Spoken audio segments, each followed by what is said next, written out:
un programa ajustado a sus intereses.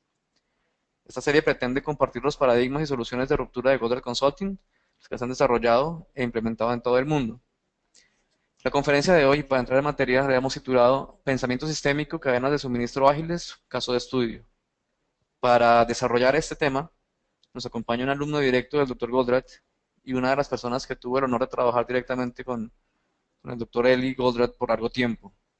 El Dr. Javier Arevalo, hoy en día es el director regional para América Latina de Goldratt Consulting y los dejo con su compañía. Bienvenido, Javier. Gracias, Héctor. Es un gusto para mí estar aquí con ustedes y espero que tengamos una media hora, 45 minutos de lo más productivos. En primer lugar, quisiera pues aprovechar este corto tiempo para entrar en materia de una vez, para poder empezar a tocar el tema que tiene que ver con las cadenas de suministro ágiles. Lo primero que quiero hacer es tocar tres conceptos fundamentales que van a estar sirviendo como marco de referencia a todo lo que vamos a estar revisando y específicamente enfocado en el área de cadena de suministro. La primera definición tiene que ver con pensamiento sistémico. Pensamiento sistémico como referencia para esta presentación, puesto que nos interesa mirar las cadenas de suministro y las organizaciones que en ellas participan como sistemas. Este marco conceptual nos permite entender nuestro entorno y las organizaciones como sistema y proviene de las ciencias como la biología y la física. Para eso, entendamos primero o desarrollemos muy brevemente qué significa un sistema y lo vamos a expandir al inicio de la aplicación de este concepto de pensamiento sistémico y mirar a la cadena de suministro como un sistema cuando empecemos a tocar específicamente el, el aspecto global de la cadena de suministro. Entonces, la definición de sistema que vamos a utilizar es que es un conjunto de elementos que interactúan entre sí para generar un resultado específico. Lo más importante de un sistema es que el sistema como un todo posee propiedades que no poseen sus componentes de manera aislada o individual. Y esto es clave para entender cómo administrar y gestionar la cadena de suministro o una organización, una empresa que participa dentro de una cadena de suministro desde el punto de vista global, sistémico. El segundo concepto que vamos a mirar y que queremos que esté implícito en toda esta discusión es lo que denominamos el sentido común. Muchas veces se habla de esto como el menos común de los sentidos, ¿sí? Sin embargo, queremos establecerlo como uno de los criterios, conceptos claves, debido a que se trata, cuando lo definimos, de la capacidad para juzgar los acontecimientos y eventos de la realidad de forma razonable. Es decir, que nos permita entender cómo funcionan las cosas y cómo funciona nuestro entorno. La idea es tratar de asegurar que a través del sentido común podemos validar con nuestra intuición cómo van funcionando las ideas que vamos a ir aplicando al entendimiento de la cadena de suministro.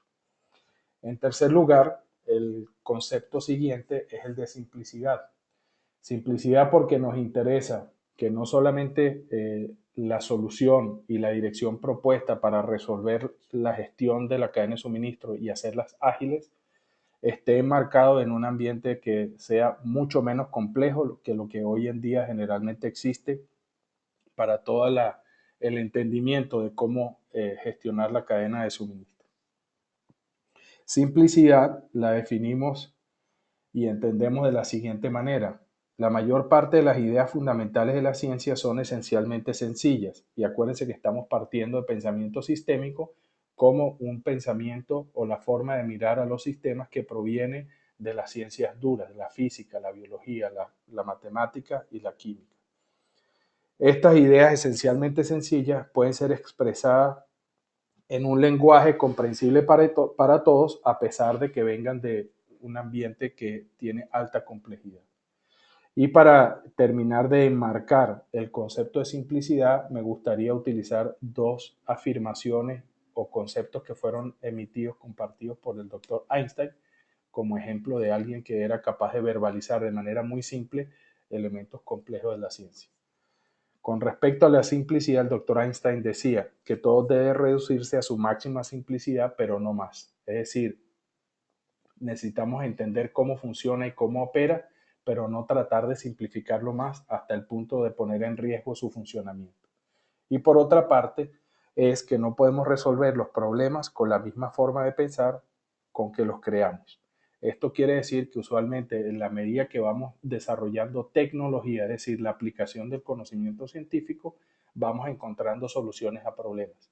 Pero cada solución que ponemos trae por sí como componente adicional nuevos retos, nuevos problemas que se presentan.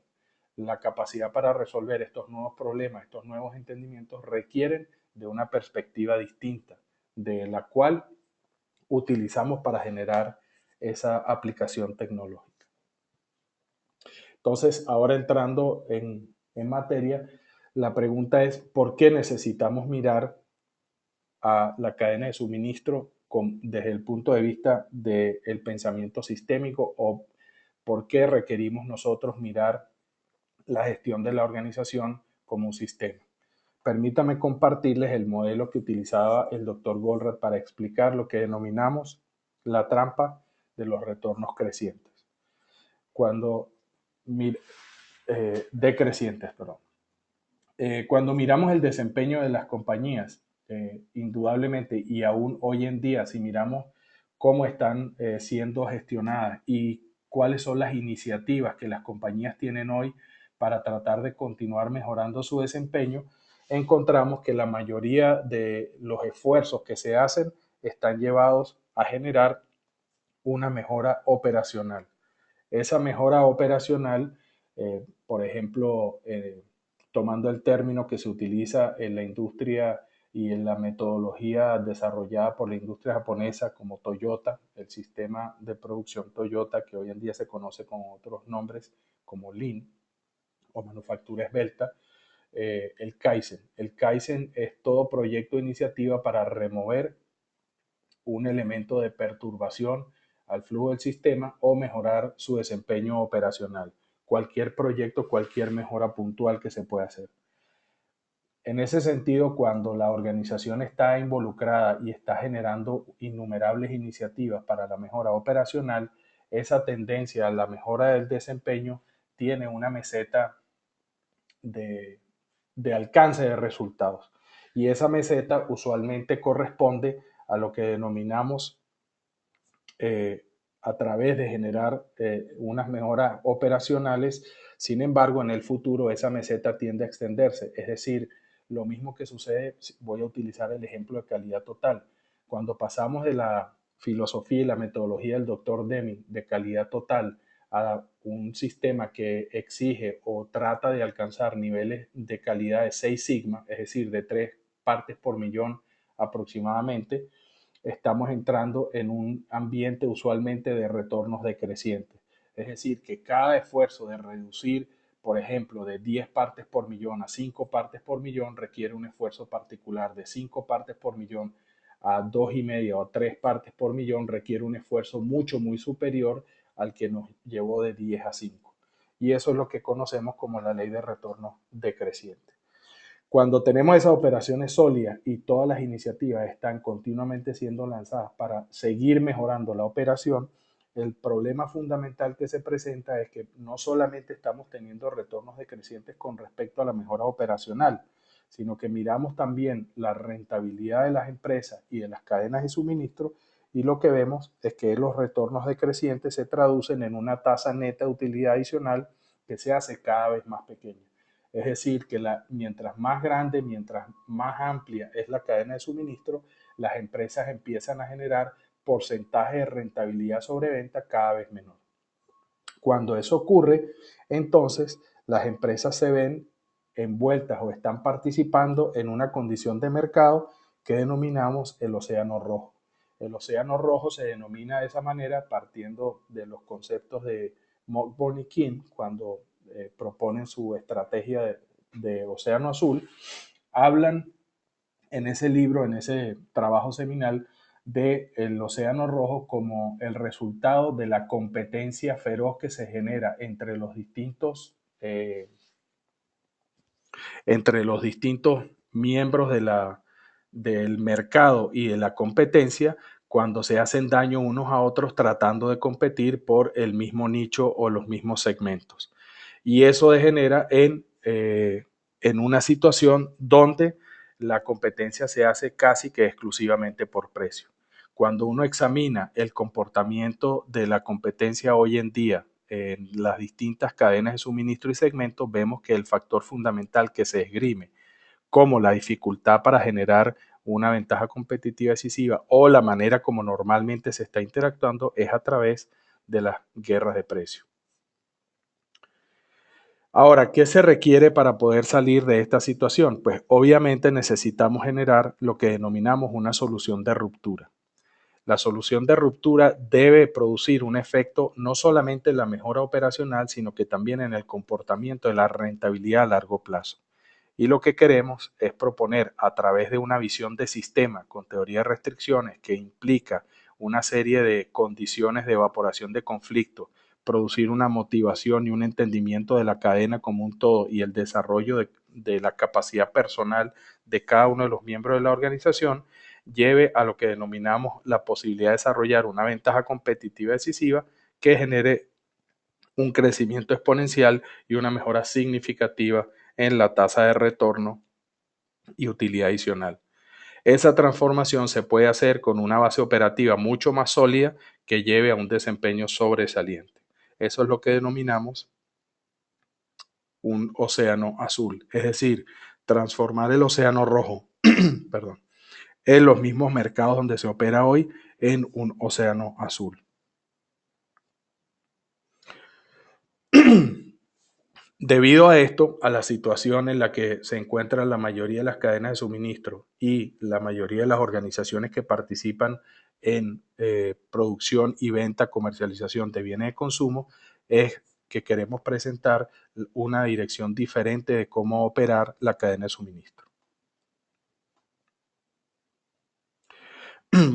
Esa manera diferente quiere decir que en lugar de buscar solamente un cambio operacional, debemos buscar, y la dirección está en un cambio gerencial holístico, es decir, que las reglas mediante las cuales gestionamos y administramos la cadena de suministro de nuestra organización nos permitan ver el sistema como un todo y a partir de ahí entonces poder administrarlo de manera completa.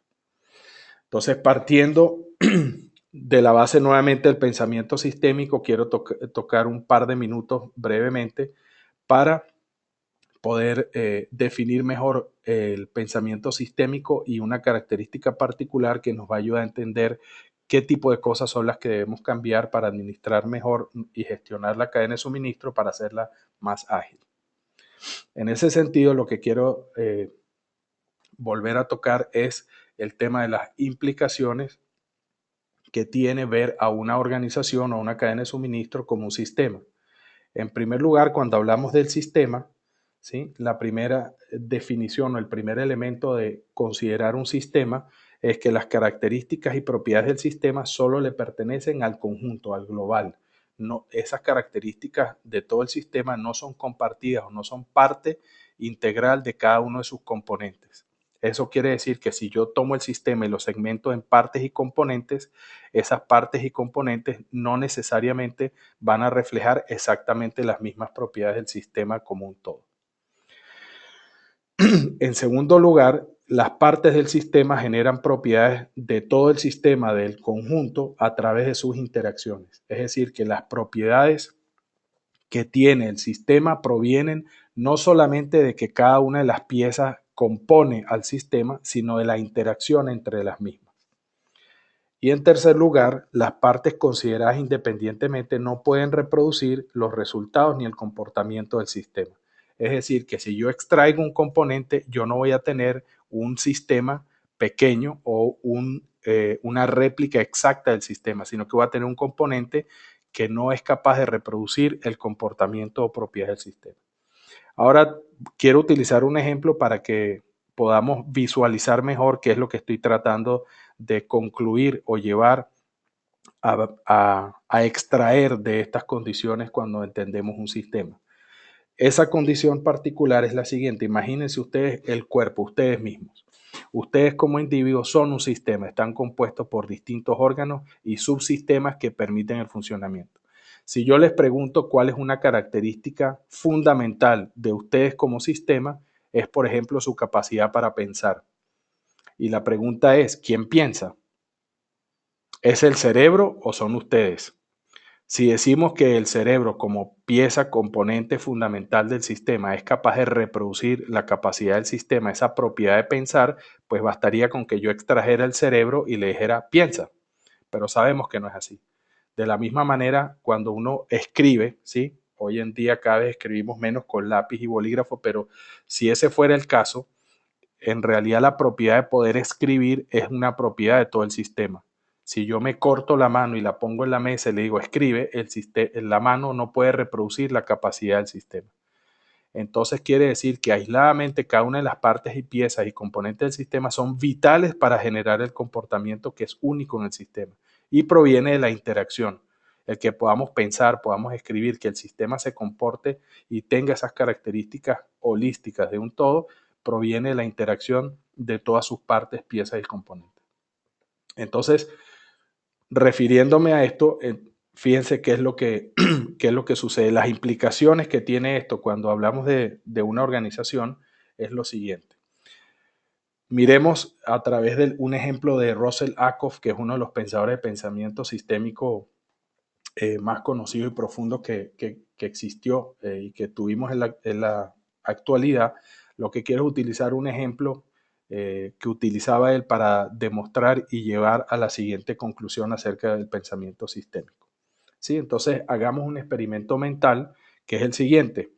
Piense que tenemos la lista de los mejores 200 vehículos a nuestra disposición. Y esos 200 vehículos le vamos a pedir a los ingenieros que seleccionen el que tiene el mejor motor, la mejor suspensión, la mejor transmisión, etc. Y luego le vamos a pedir a esos ingenieros que cojan y tomen cada una de esas mejores partes de cada uno de los 200 mejores vehículos de la lista y los extraigan y ahora tenemos el mejor motor, la mejor suspensión. Digamos que el mejor motor es el de Ferrari, la mejor suspensión de BMW, la mejor transmisión de Volkswagen, ¿sí? Una vez que tenemos esos componentes, ahora yo le digo, ahora ensámbleme el mejor carro del mundo, ¿sí? ¿Es posible ensamblar todas esas piezas para que me den el mejor carro del mundo? ¿Cuál es la respuesta? ¿Sí? La implicación es que ni siquiera tenemos un carro.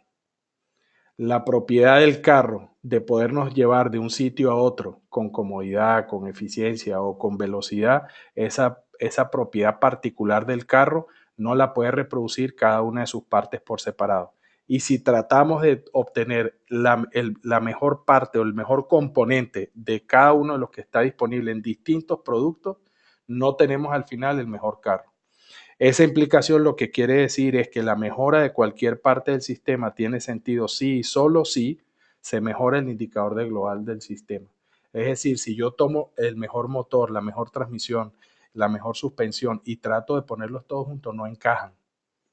Entonces, cuando gestionamos nuestras organizaciones, tratar de que cada una de las partes y componentes de la organización haga el máximo, lo mejor de sí mismo, trate de ser la mejor función de operaciones, la mejor función de manufactura, la mejor función de cadena de suministro y logística, la mejor función de finanzas, al final lo único que hacemos es desincronizar el sistema. El sistema no encaja consigo mismo. Como decía el doctor Deming, para que el sistema funcione de manera óptima, muchas de sus partes y componentes deben funcionar de manera subóptima, porque al final lo que importa es el resultado global del sistema. ¿Okay? ¿Qué implicaciones tiene esto? ¿Cómo gestionamos hoy las cadenas de suministro y cómo gestionamos nuestras compañías?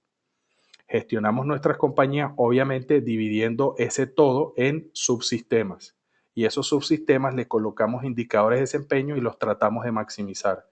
Es como tratar de construir un carro con piezas que no encajan entre sí. ¿Okay? Ahora tomando esto necesitamos un nuevo marco de referencia.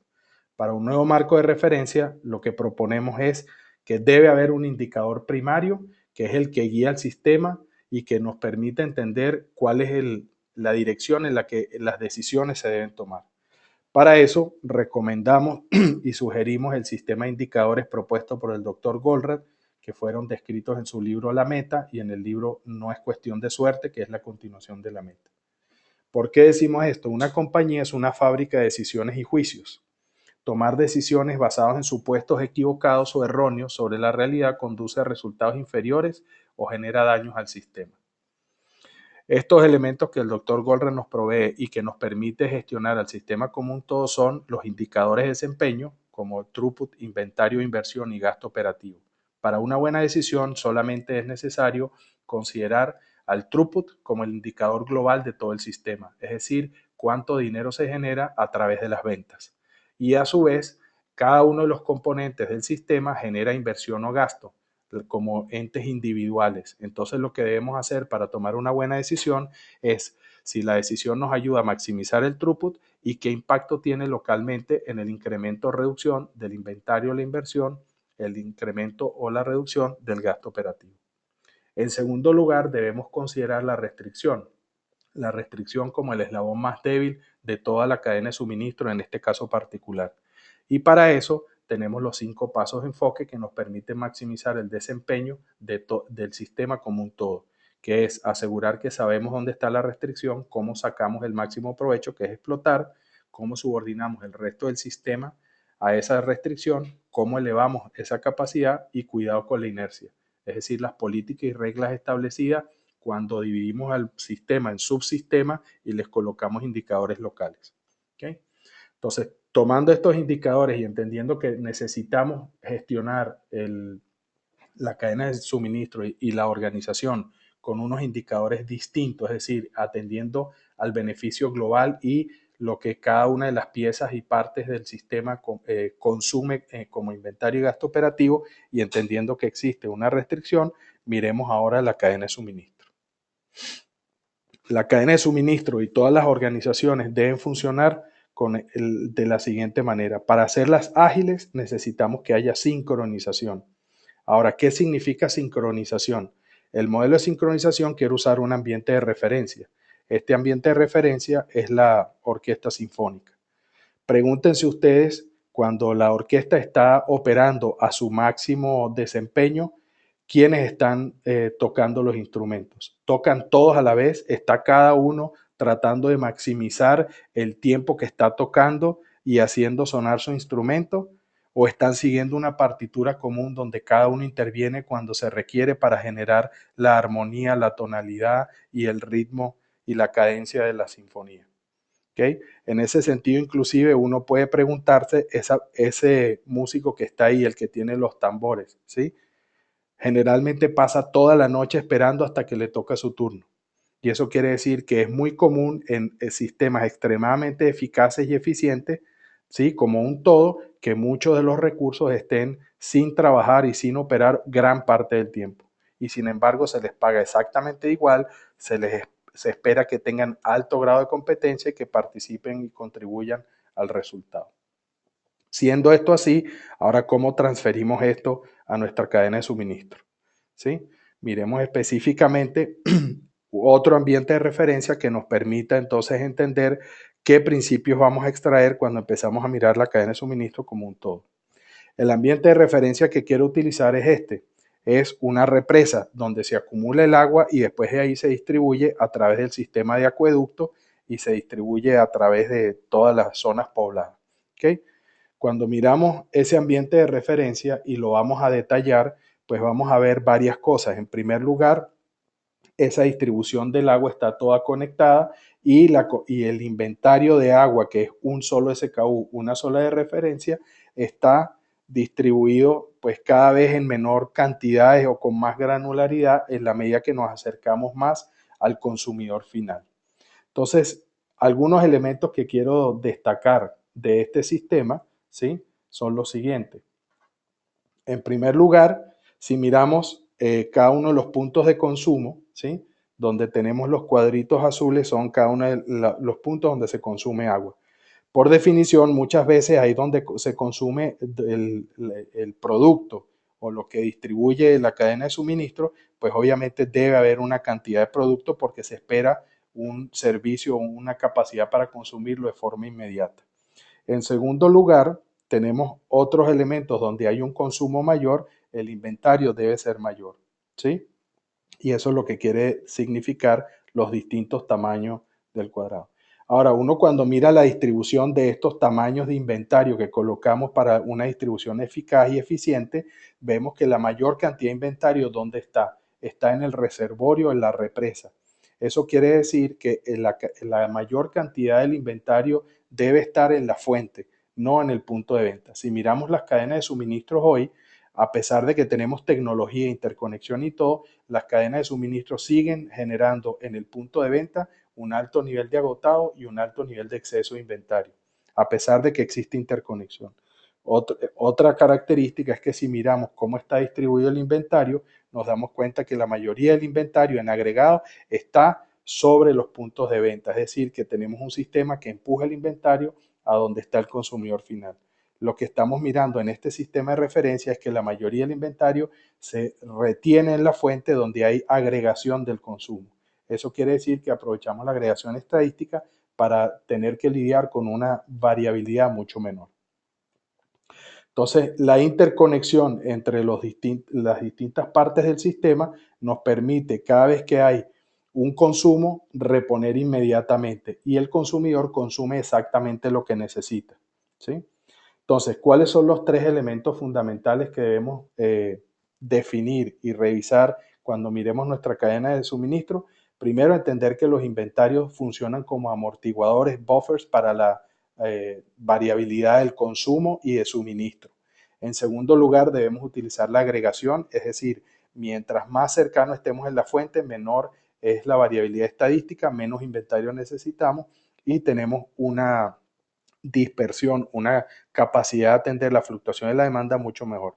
Y en tercer lugar, necesitamos tener una conexión al consumo real que ocurre en donde está el consumidor. Es decir, que en el momento que se consuma, ese consumo debe disparar una reacción de toda la cadena, ¿sí?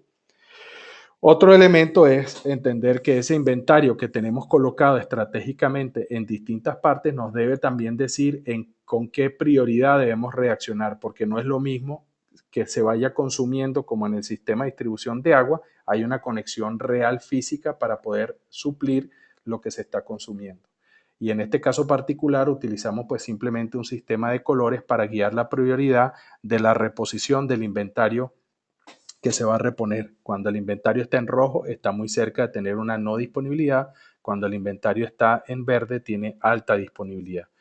Eso obviamente en el sistema de distribución de agua se hace automáticamente por el sistema de tanque. Cuando el tanque se extrae agua, la válvula simplemente deja entrar nuevamente la reposición que proviene del sistema de acueducto.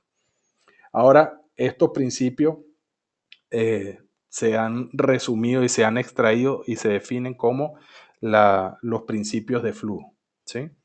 Entonces, teniendo la solución completa, tenemos los inventarios, agregación y la conexión, pero a la vez también tenemos que estar seguros de que tenemos otros tres elementos necesarios. Uno, las prioridades de los amortiguadores, hacia qué punto de la cadena debemos reponer con mayor prioridad. Y segundo, retar políticas de lote, es decir, si uno mira el funcionamiento de la cadena de suministro, nos damos cuenta que hoy en día existen muchas políticas para tratar de optimizar cada una de las partes en el gasto, lo que decíamos antes, ¿sí? Por ejemplo, tratamos de optimizar camiones llenos siempre para asegurar de que efectivamente el nivel de gasto por transporte es mucho más eficiente. Sin embargo, cuando hacemos eso, tenemos que esperar a que el camión esté lleno o tenemos que esperar a que la planta termine de producir el lote completo o tenemos que esperar a tener consumo suficiente para colocar las órdenes una vez cada cierto tiempo y tener un volumen agregado que nos permita hacer la compra de cantidades mínimas. Esos lotes lo que hacen es, si ustedes se dan cuenta, es alargar el tiempo de reposición. Si alarga el tiempo de reposición, necesitamos más inventario. Y por último, necesitamos que el amortiguador sea variable, es decir, que cuando haya consumo sea capaz de reponer, pero cuando no haya consumo simplemente no reponga. ¿Okay? Si tomamos todos estos elementos, ¿sí? Ahora establecemos un modelo mediante el cual lo que queremos hacer es mostrar cómo a través de estos principios se ha ido integrando la cadena de suministro y reproduciendo lo que pasa con el ambiente de referencia en una cadena de suministros real. Lo que tenemos es que a nivel de las tiendas, pues cada una de las referencias o SKU que se consumen está representada por un amortiguador de 3 colores. Ese SKU tiene una representación en el centro de distribución regional y en el centro de distribución central y en la fábrica. Entonces, cada vez que hay un consumo de la tienda hacia el mercado porque el consumidor compra, ese consumo se reporta inmediatamente, diariamente al centro de distribución regional, que va acumulando los consumos diarios y repone con una frecuencia adecuada según el transporte. Y de la misma manera, cada vez que el CEI regional hace un envío a las tiendas, es como un consumo que reporta al centro de distribución central, y este repone en la misma, con una frecuencia determinada, de la misma forma como se está haciendo a las tiendas, y de la misma forma como ocurre en las bodegas, pues el CI central reporta el consumo regular diariamente y la fábrica repone a esa bodega central de acuerdo a la frecuencia más conveniente. Lo mismo se puede hacer con la materia prima hacia los proveedores. Al final, la distribución del inventario está mayormente agregada en el centro de distribución central y en la planta, en lugar de los centros de distribución regional y las tiendas. Y el tiempo de reposición se hace lo más corto posible para asegurar que el inventario que existe en la cadena sea el mínimo necesario. Entonces, ¿qué es lo que ocurre? Que nos vamos moviendo más cerca de la demanda real. Pasamos de un sistema push a un sistema pull, y el gatillo para el fabricante y distribuidor es distinto. En el sistema push, todo el sistema funciona tratando de anticipar o decidir a priori qué es lo que esperamos que el consumidor va a consumir en el futuro. Y en el sistema pull, que es lo que está propuesto acá, es trabajar y hacer que la cadena de suministro reaccione a lo que el consumidor compró hoy. Entonces, lo que hacemos para desarrollar este sistema es aplicar los principios de flujo. Esos principios de flujo parten ya definidos en la meta en el capítulo 18, ya en el año 84, y esbozado de la siguiente manera. En una conversación entre Jonah, el consultor o el profesor de Alex Rogo, que lo va guiando con preguntas, le dice: sí, pero como probablemente ya sabrán, no debe balancearse la capacidad con la demanda. Lo que hay que balancear es el flujo del producto con la demanda del mercado. Esta, de hecho, es la primera de las 9 reglas que expresan la relación entre los cuellos de botella y los recursos no cuellos de botella, y la manera de administrar su planta. Permítame repetirlo, hay que balancear el flujo y no la capacidad. Ese es el primer entendimiento. El detalle de los principios de flujo, el doctor Goldratt los condensó en un artículo que escribió en el año 2008, que se denomina Sobre hombros de gigante, que está disponible, lo pueden solicitar o lo pueden buscar en nuestro sitio de internet. Esos principios de flujo son los siguientes. El objetivo primario de las operaciones es mejorar el flujo. El mecanismo práctico para guiar a las operaciones cuando no producir, es decir, prevenir la sobreproducción, debe existir y debe ser implementado. ¿Cómo establecemos eso en la cadena de suministro? Pues con los 3 primeros elementos que describimos en el ambiente de referencia: tener un nivel objetivo de inventario, establecer amortiguadores, utilizar el poder de agregación y reposición frecuente sobre el consumo real. En segundo lugar, las eficiencias locales deben ser abolidas. ¿Cómo hacemos eso? Con los siguientes 2 elementos que describimos en nuestro sistema de referencia. Primero, establecer prioridades para los amortiguadores, y en segundo, retar las políticas de lote. Y por último, debe implementarse un proceso para balancear el flujo, y eso lo hacemos a través de gerencia dinámica de amortiguadores, es decir, un sistema que nos permita variar la condición del amortiguador, es decir, el tamaño, de acuerdo a la capacidad que se requiera, para ir cambiando según la tasa de consumo que tenga la referencia en particular en alguna parte de la cadena. Bien, entendiendo estos principios de flujo, entonces me voy a tomar un par de minutos más para pasar y mostrarles un caso de estudio. El caso de estudio es la compañía Tecnova, que produce baterías para carro bajo la marca Bosch. Es representante de Robert Bosch en Ecuador, una planta en Guayaquil. Fabrica baterías para carros, y además que importa y vende otras categorías de productos que llegan alrededor de 10.000 SKUs y pertenecen a unas 240 familias de productos. Ellos sirven a través de este sistema 2.000 ubicaciones de inventario, es decir, un SKU en una bodega es considerado una referencia de ubicación stock y después ese mismo SKU en la bodega central o en la planta también puede ser otra ubicación stock adicional. Y atienden entre retailers, talleres de reparación y distribuidores desde la planta y bodega central. Entonces, lo primero que se hizo, obviamente, se modela el sistema y se establecen los amortiguadores como lo describimos anteriormente. En la mano derecha de la lámina lo que van a ver es las distintas bodegas, las cuales tiene control la compañía y las que surte a través del sistema de producción. Entonces, ahí se establecen los amortiguadores con los distintos colores del semáforo, verde, amarillo y rojo, con las cantidades específicas para cada SKU. Adicionalmente a esos inventarios que se colocan en las bodegas que van a surtir el mercado, se establece unos inventarios internos a veces para subensamble que permitan acelerar el flujo de la operación y de la misma manera inventarios que nos permiten proteger la disponibilidad de las materias primas y nos permiten desacoplar la variabilidad de suministro de los proveedores. Una vez que estos amortiguadores están establecidos y el sistema está interconectado, entonces entramos en esa reposición por consumo en lugar de anticipar y hacer pronóstico y seguir una programación basada en pronóstico.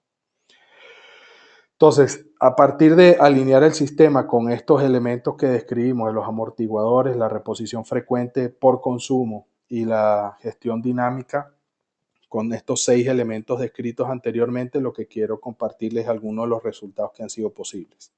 En primer lugar, hay que, obviamente, para poder administrar este sistema necesitamos hacer la interconexión con el mercado y en ese sentido lo que hemos hecho es conectar a los clientes al sistema. Para eso se hace una oferta comercial y que tiene una tasa de éxito de aproximadamente el 80-85%.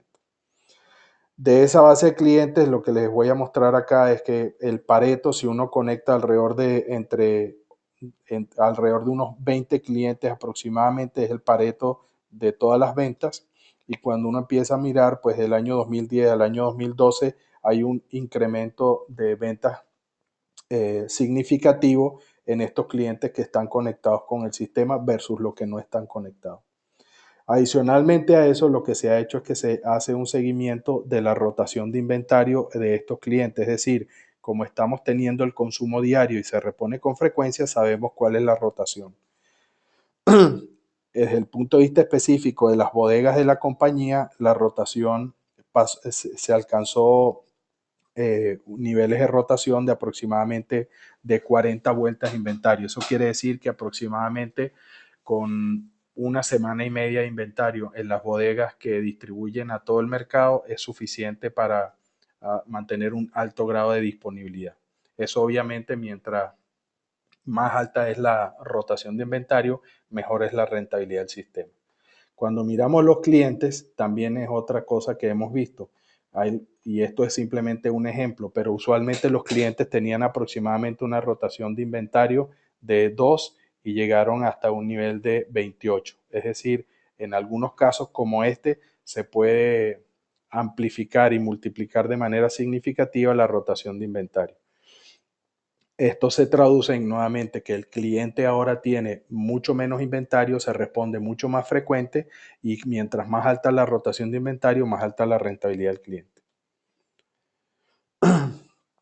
Para ver cuál es el impacto sobre la rentabilidad de los clientes, lo que encontramos es que cuando uno utiliza el retorno sobre la inversión de este sistema, vemos que en algunos clientes, por ejemplo, tiene la capacidad de por cada dólar invertido generar una mejora de 40% en la rentabilidad. En otros clientes llega a ser 180, dependiendo del nivel de rotación de inventario inicial.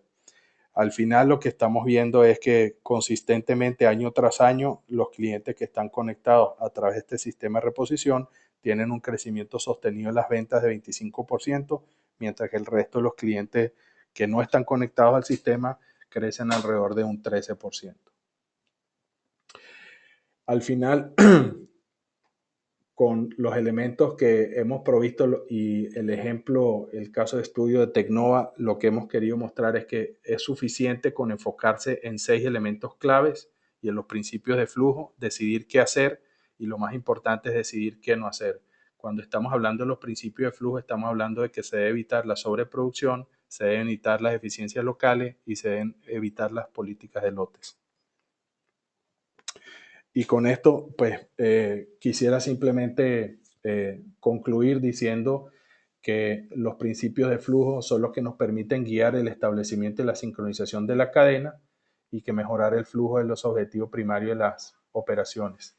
Al hacer esto, tenemos la capacidad de reducir el tiempo de reposición en la cadena como un todo, haciendo la interconexión de todos los nodos de la cadena, inclusive de los clientes de nuestros clientes, y respondiendo al consumo. Y esto es lo que nos permite, a través de controlar y mirar el sistema como un todo, generar un desempeño de una cadena de suministro ágil.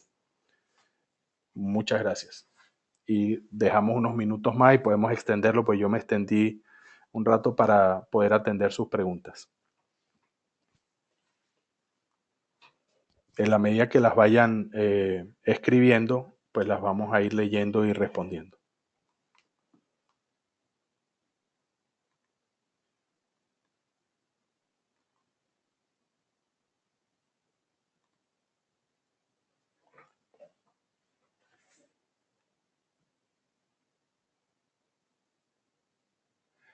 La pregunta sobre la técnica para el cálculo de los niveles de buffer. Los buffers se calculan con una fórmula relativamente sencilla. Al final necesitamos tomar en cuenta 2 elementos fundamentales. La primera es la variabilidad en el consumo y la segunda es la variabilidad en el suministro. Y la cantidad de inventario del buffer tiene que ser proporcional al tiempo de reposición. Entonces la fórmula de forma verbal dice el máximo consumo esperado dentro del tiempo de reposición factorizado por la variabilidad en el suministro. Cuando decimos máximo consumo esperado, de una vez estamos buscando dentro del periodo de reposición, por ejemplo, si cada vez que hay un consumo yo soy capaz de reponer en una semana ese consumo, necesito un inventario como mínimo equivalente a una semana para protegerme en el tiempo que tardo en reaccionar a reponer esa unidad que se vendió. Ese tiempo de una semana lo debo factorizar o debo tratar de asegurar que tiene un grado de protección y por eso decimos máximo consumo esperado dentro del tiempo de reposición.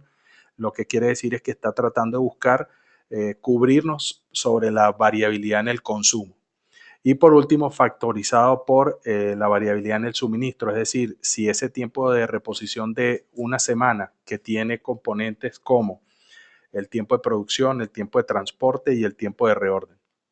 Si ustedes se fijan en el sistema, cuando hacemos conocer el consumo diario de lo que se está vendiendo en cada punto de la cadena de suministro, eso es prácticamente decir que el tiempo de reorden es un día, ¿ya? Y solamente nos queda el tiempo de producción y de transporte. Entonces, en ese tiempo, la variabilidad del tiempo de producción y de transporte debemos contarlo para calcular ajustar el tamaño del buffer.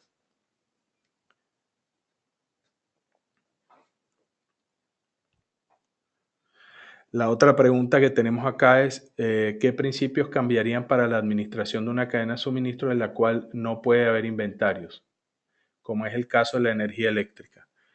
Pues en este caso particular, obviamente los inventarios no se pueden generar, pero fíjate que sí hay un grado de agregación altísimo a nivel de materia prima. ¿A qué me refiero? Usualmente la materia prima como el combustible es lo que agregamos y solamente el sistema es muy corto desde el punto de vista que se genera la electricidad hasta que se transmite. Y lo que hacemos es tratar de evitar pérdidas en la línea de transmisión. Entonces, ¿dónde almacenamos esa energía potencial, si se quiere? En la represa, cuando estamos hablando de energía hidroeléctrica, o en el combustible, en el diésel que se quema para generar la energía. Y simplemente lo vamos consumiendo en la medida que se va generando. Y obviamente lo que se trata de hacer es tener capacidad suficiente para la demanda promedio. Y en ese caso particular, generalmente hace falta una capacidad de producir energía mayor que la demanda promedio, porque si no, cuando hay picos de demanda, entonces la capacidad no es suficiente. Bueno, voy a seguir revisando, hay bastantes preguntas.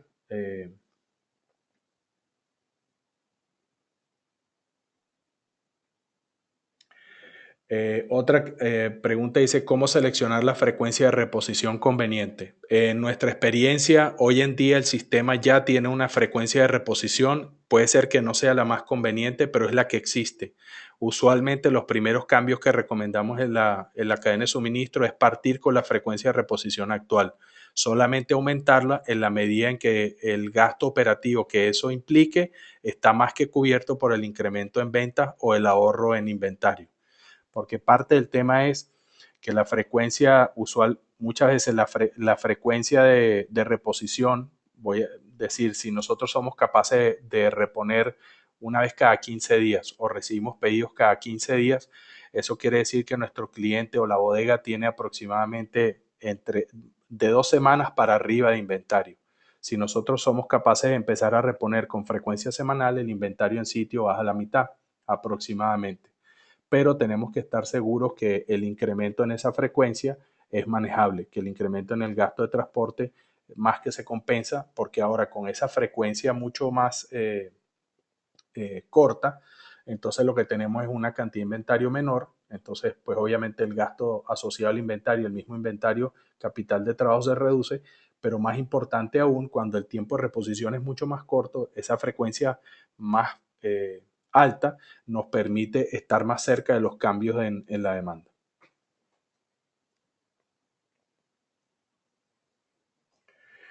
Eh,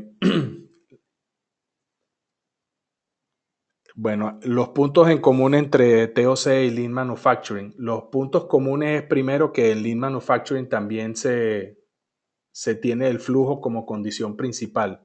Sin embargo, la diferencia fundamental es que como uno utiliza en Lean Manufacturing el sistema de Kanban, eso quiere decir que hay inventarios colocados entre todas las operaciones, ¿sí? Y usualmente el Kanban pone un límite superior a la cantidad de inventario que se puede tener. Eso quiere decir que el sistema no es capaz de responder bien cuando hay picos de demanda. En el caso de teoría de restricciones, lo que hacemos es, en lugar de tener inventario entre cada una de las operaciones, tenemos un inventario global que puede ser tiempo o puede ser inventario que utiliza el principio de agregación. Y eso lo hace mucho más efectivo y responde además no solamente con un flujo tan bueno o mejor que los sistemas de Lean, sino que además tiene capacidad de atender picos de demanda.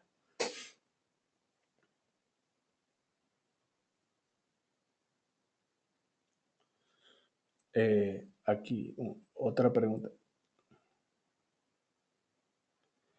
¿Es razonable incluir en la dinámica de sistemas las influencias externas que afectan el desempeño de la compañía? Eh, Esa pregunta es buena desde el punto de vista de decir, bueno, si hoy en día empezamos a conectar a los clientes, ahora vamos a tener influencias externas y eso es como estoy entendiendo la pregunta, vamos a estar sujetos a la variabilidad impuesta por nuestros clientes o el desorden que tengan o las complicaciones que tengan.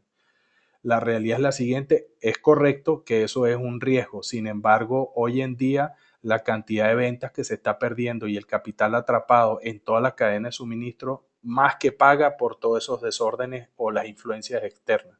Lo que hemos encontrado es que cuando los clientes son capaces de conectarse entre sí y funcionar con este sistema de reposición por consumo real y no por pronóstico, el sistema se hace mucho más ligero, menos oneroso, es menos costoso desde el punto de vista de la operación, menos costoso desde el punto de vista de la corrección de la falla. Por ejemplo, una evidencia usual de cómo operan las cadenas de suministro es los embarques cruzados que hay entre distintas bodegas para tratar de suplir lo que se suponía que se iba a consumir en una región y ahora se necesita en otra donde no hay. Ese tipo de cosas desaparecen prácticamente en este sistema.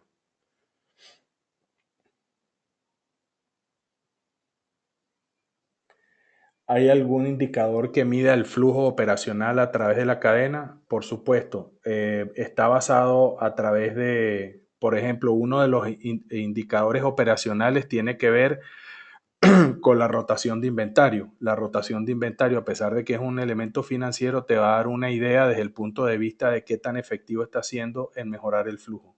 Mientras mejor la rotación, mejor es el flujo.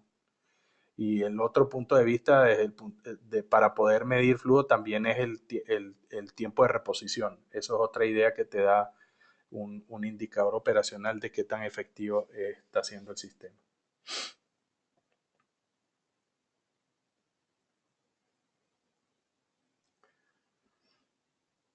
A ver, aquí hay una pregunta, estoy tratando de entender. ¿Es más fácil articular los clientes más grandes ya que los buffers tienen un punto de reorden mayor y da más tiempo de reacción al sistema? ¿Cómo se puede trabajar con clientes de consumo menor? En realidad no hay diferencia significativa porque el punto de reorden como tal se elimina como política. ¿Sí? Estamos hablando de que todos los días se reporta lo consumido, quiere decir que no hay cantidad mínima reportada como consumo. La única decisión que hay que tomar es con qué frecuencia y qué cantidades vamos a embarcar dependiendo del consumo acumulado. Obviamente, si estamos en un sistema de productos de alta rotación, mientras más cercano a reposición diaria estemos es mejor, siempre y cuando sea económicamente viable. ¿Sí? El único cuidado que hay que tener es asegurar que el sistema tiene volúmenes suficientemente grandes para más que compensar el incremento en el gasto de transporte.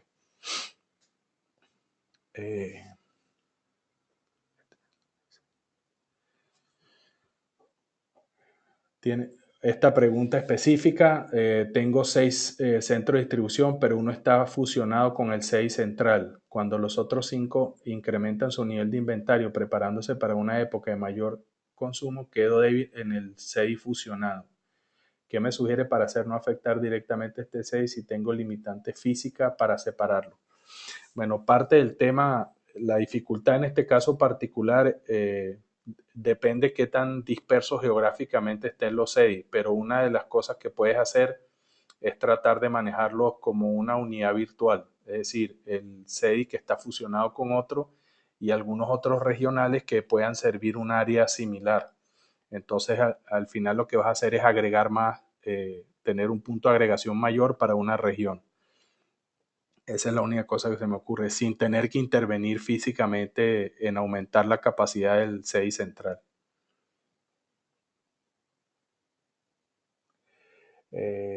¿Cómo empresas como las Flores que tienen picos de ventas marcados pueden implementar este tipo de cadena de suministro?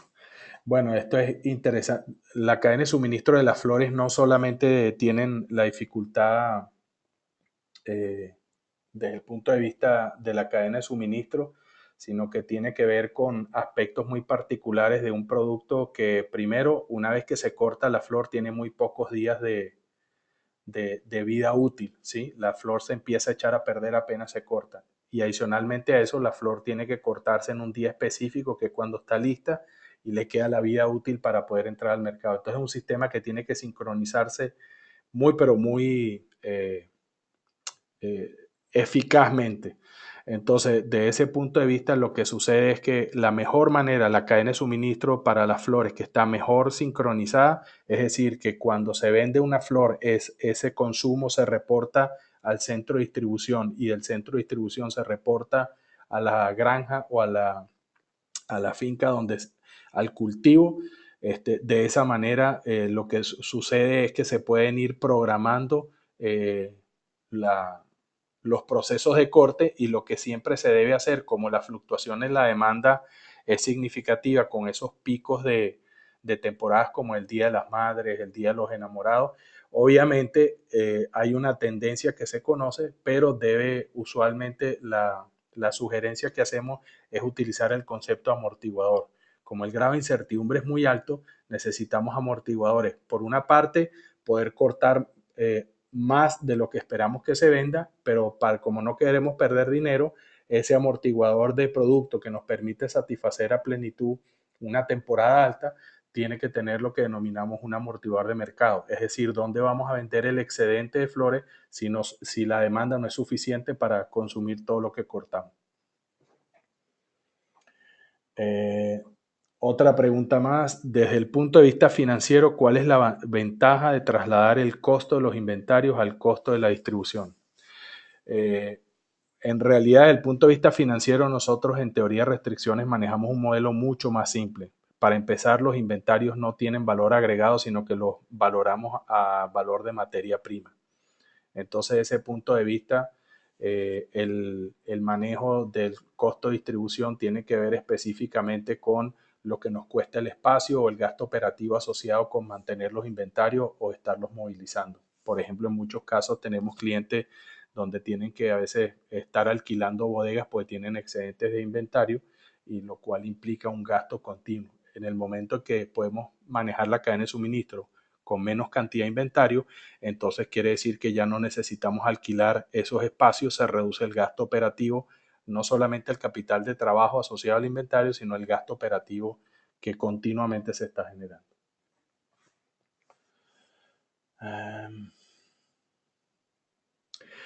Aquí hay una pregunta, bueno, es casi tan larga como mi respuesta, pero dice, para el caso de la cadena de abastecimiento de productos de consumo masivo, se debería tener en cuenta la estacionalidad en el consumo de algunos productos, es decir, tener en cuenta los pronósticos aplicados a cada tendencia de producto. No se tendría en cuenta lo que se vendió hoy para realizar la reposición. Claro está, teniendo en cuenta los tiempos de reposición y los costos asociados a este. La realidad es que estoy de acuerdo en una parte y no de acuerdo en otra. ¿Cuál es la parte que estoy de acuerdo? Cuando uno está hablando de temporalidad, ¿sí? De la estacionalidad del consumo en bienes de consumo masivo, la dificultad que tiene es la siguiente. Cuando la demanda llega en esa estacionalidad, usualmente supera la capacidad disponible. El problema siempre es ese. Y para el resto del año, la capacidad es más que suficiente para abastecer la demanda.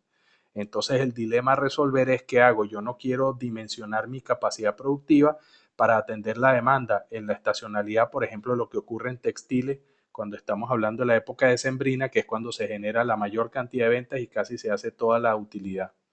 Entonces, en ese caso particular, lo que hay que hacer es asegurar que la capacidad, como la utilizo, genero nuevamente buffers, anticipo alguna producción, pero de cosas que estoy casi seguro que voy a vender.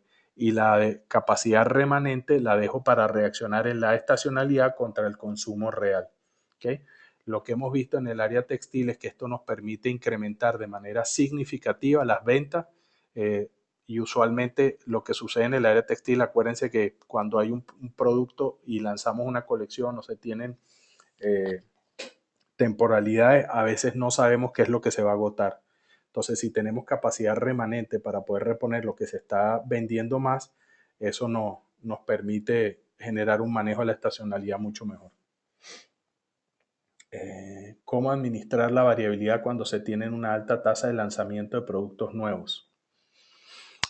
Bueno, lo primero que habría que hacer es que hay que hacer dos cosas ahí. Uno es sincronizar el tema de lanzamiento de productos nuevos con el desarrollo de productos, la sincronización entre la manufactura y la disponibilidad de esos productos nuevos versus cómo hacemos para lanzarlos. En el sistema que estamos proponiendo es mucho más ágil porque requiere menos inventario, por lo tanto la obsolescencia de los productos que van a ser reemplazados se disminuye de manera significativa.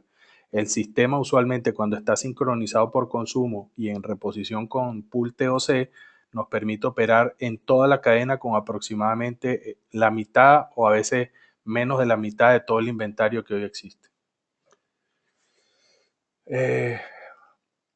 A ver, otra pregunta más. ¿Qué tan flexible puede llegar a ser un sistema bajo el esquema TOC en una cadena de suministro cuya necesidad sea la producción y entrega masiva, pero la estrategia corporativa sea la personalización de la producción? Ahí me voy a quedar porque no sé qué es personalización de la producción. O sea, no sé si se refiere a que se produce para el cliente en particular. Estamos hablando de maquila.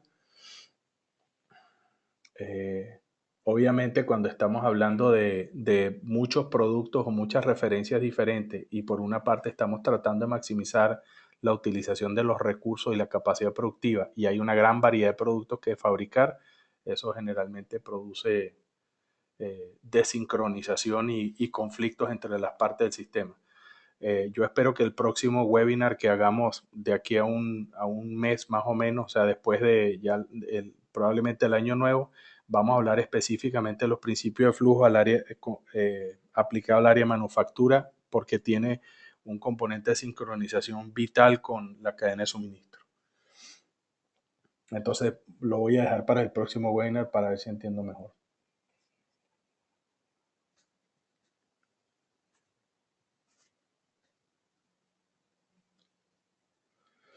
Estoy buscando una última pregunta que no haya... Ah. ¿Cuál es la mejor práctica respecto a la estructura organizativa de planeación? ¿Posiciones multifunción o puestos por función? En realidad, yo no me queda claro cuál es la diferencia entre las dos, pero usualmente desde el punto de vista de teoría de restricciones, cuando hablamos de una implantación que requiere sincronización entre la planta y la cadena de suministro, la función de planeación es altamente importante, es vital. Y usualmente la función de planeación lo que hace es básicamente controlar el sistema con las nuevas reglas operativas para impedir la sobreproducción.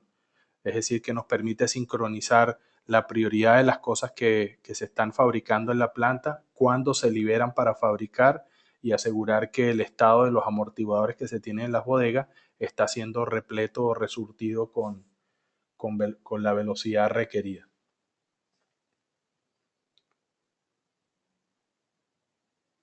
Eh, la, la, última pregunta y después les invito a que si tienen algunas preguntas, alguna información que quieran adicional, pues nos escriben, pueden consultar nuestro website. Voy a responder esta última pregunta y luego pues nos despedimos agradeciendo su presencia. Dice, en cuanto al nivel de inventarios que se manejan en las empresas productoras de cualquier producto, ¿cómo actuar ante situaciones de demanda inesperadas que impliquen un inventario mayor al que se posee? Bueno, lo que estoy entendiendo es lo siguiente. Tenemos una cantidad de inventario que hemos planificado tener, estamos produciendo para inventario, make to stock, para poder atender una demanda que más o menos conocemos, pero a veces llegan pedidos extraordinarios y entonces nos consumen todo el inventario que tenemos y eso nos hace fallarle al consumo regular. Si esa es la situación, nuestra recomendación siempre es obviamente que la compañía tenga disciplina. No es que diga que no, pero es que diga que no a surtirla con el inventario de disponibilidad inmediata cuando es una demanda extraordinaria que excede el consumo regular. Entonces, en ese caso, nuestra experiencia nos dice que siempre es posible negociar una fecha de entrega. Entonces, esa orden particular extraordinaria se debe atender mediante un acuerdo de lo que decimos make to order o un acuerdo para pedido. ¿Okay? Bueno, nuevamente de mi parte muchas gracias. Espero que haya sido útil el webinar y pues le voy a dar la palabra a Héctor para que despida el webinar y los invite a la próxima sesión, Dios mediante. Muchas gracias. Javier, muchas gracias por la presentación, por los comentarios, por la claridad en lo que estabas presentando. Para los asistentes, recordarles, como les dije al principio en la introducción, con base en la encuesta que les vamos a enviar para que ustedes la respondan, tendremos un direccionamiento de cuál deben ser los siguientes temas. La expectativa, como lo comentó Javier, es tener una sesión de estas aproximadamente cada 4 o 6 semanas. Entonces, con base en lo que ustedes respondan, podemos ya realmente diseñar unos eventos o unos seminarios que sean muy apropiados y muy acercados a la necesidad de cada uno de ustedes. Entonces, les agradezco por su presencia, su asistencia y quedamos atentos para una siguiente oportunidad. Muchas gracias.